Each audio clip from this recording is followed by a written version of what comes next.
बहुत लोगों को ये जानने की चेष्टा है कि आखिर गणगौर पर्व क्यों मनाते हैं। तो आइए हम बताते हैं आपको दिलचस्प एवं रहस्यमय कथा के माध्यम से, जिसको ऑपरेटिंग कर रहे हैं लालानी लाइव हमारे श्रीमान गोपाल जी लालानी साहब बाकरा रोड, और मैं आपका मित्र तेजाराम विजरावत बीजापुर की आवाज़ में एक कथा के माध्यम से आपको गणगौर के पर्व क्यों मनाते हैं, इसका महत्व क्या है, इस दिन का हम इस कहानी को आप तक रूबरू कराते हैं।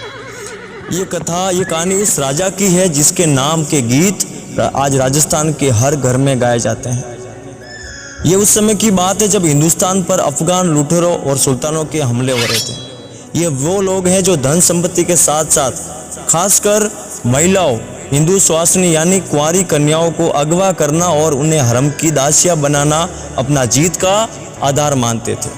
हिंदू लड़कियों को आक्रांताओं द्वारा अगवा करने की घटना उस दिनों बहुत होती थी। एक ऐसी घटना मौजूदा नागौर जिले के पीपाड़ के पास सन 1492 के मार्च महीने में गणगौर के तीज के दिन गांव की महिला एवं बच्चियों तीज की पूजा के लिए तालाब के पास इकट्ठी हुई थी। 1492 के मार्च महीने में गणगौर के तीज के दिन जब बच्चियां इकट्ठी हुई थी तो इसकी खबर, इसकी सूचना अजमेर के शाही सूबेदार को जब मिली तो मीर गुडले खान वहां पहुंच गया और उसने उस सभी 140 कुंवारी कन्या स्वासनियों को अपने कब्जे में ले लिया और उन्हें अपने हरम की दासियां बनाने के उद्देश्य से उनको लेकर रवाना हो गया। ये खबर जैसे ही मारवाड़ के शासक राव सातल देव जी को मिली, वह तुरंत मौके पर उपस्थित अपनी छोटी सी सेना लेकर मीर गुडले खान का पीछा करने लगे। शाम हो चली थी और क्षत्रिय युद्ध नीति के अनुसार राजपूत सूर्य अस्त के बाद युद्ध नहीं करा करते, ये इतिहास गवाह है।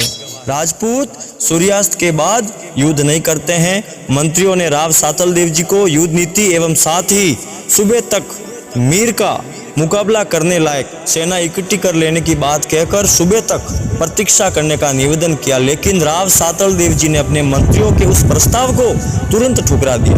वे जानते थे कि अगर उन्होंने सुबह तक होने का इंतजार किया तो उस रात उन 140 कुंवारी कन्याओं के पूरे जीवन को काला कर देगी, क्योंकि एक नाइट भी काफी होती है। उन्होंने अपने मंत्रियों से कहा कि जिन्हें अपने जान की परवाह है वो रुक जाए, लेकिन मैं एक पल के लिए भी नहीं रुकूंगा, अपने कुल को नहीं ले जाऊंगा। मैं मारवाड़ का वीर सुपुत्र हूँ, योद्धा हूँ।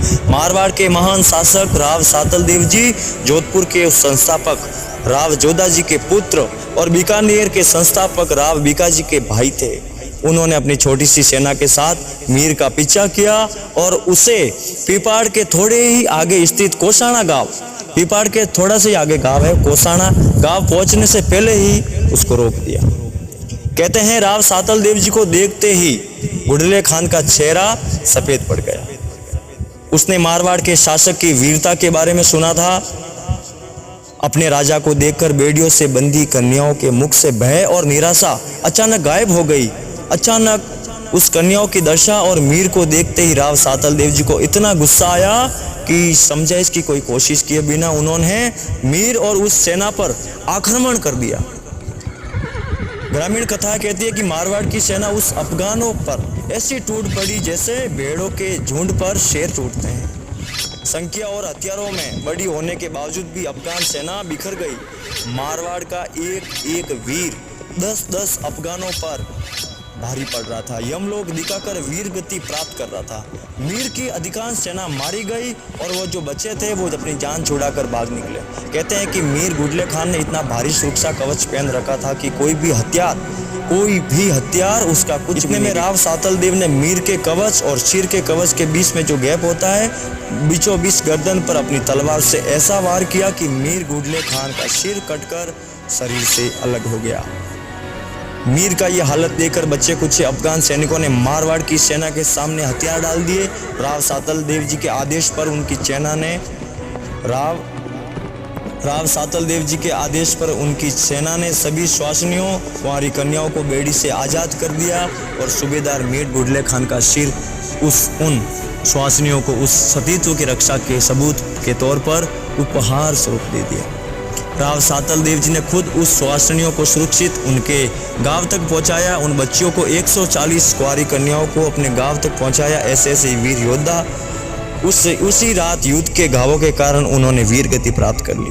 कहते हैं कि उस सुहासिनी और गांवों की महिला ने मीर गुडले खान के कटे हुए सिर में अपने और छेद कर उस गांव में घुमाया, अपने महान शासक की वीर गाथा सभी को सुनाई। तभी से लेकर आज तक मारवाड़ में ये रीत निभाई जाती है। आज के दिन यानी गणगौर तीज पर सुहासिनी कुंवारी कन्याओं एक गड़ा जिसमें खूब सारे छेद होता है वो लेकर ठीक उसी तरह गांव में भर में घूमती है जैसे मीर गुडले खान का जो सिर लेकर घूमी थी। वह गड़ा मीर गुडले खान के सिर का प्रतीक होता है। इस बात का आप नोट कर दीजिएगा। गुडले को गांव भर में घुमाते हुए महिला प्रसिद्ध गीत गाती है, गुडलो घूमे जी घूमेला, सिंगनी रो जायो पूत गुडलो घूमे जी घूमेलो। आज जब भी हमारे राजस्थान में बहन बेटियों की आबरू हर दिन लूट रही हो और रक्षक ही भक्षक बन चुके हो, ऐसी परिस्थिति में हर कोई राजस्थान वासी को अपने अंदर के राव सातल देव जी को जगाने की बहुत ज़रूरत है। हर किसी को राव सातल जैसा बनने की बहुत आवश्यकता हो गई है, क्योंकि आए दिन हमारे राजस्थान में बहन बेटियों की आबरू हर दिन लूट रही है, रक्षक ही भक्षक बन रहे हैं। उनको आप राव सातल की तरह ट्रीट करें। राजस्थान को अंदर के राव सातल देव जी के जगाने की बहुत ज़रूरत है। इसी कारण आज ये वीर गाथा आप सभी तक पहुंचाने का प्रयास किया है। आशा करता हूं आपको ये अच्छा लगेगा। बहुत बहुत धन्यवाद है। ये ऑडियो क्लिप जो है टेलीकास्ट कर रहे हैं Lalani live video Bagra road श्रीमान गोपाल जी लालानी साहब। मैं आपका मित्र दोस्त गायक लेखक तेजाराम विजरावत, बीजापुर तहसील बाली जिला पाली। नमस्कार। जय जय राजस्थान, जय किसान, जय जवान, जय गणगौर माता।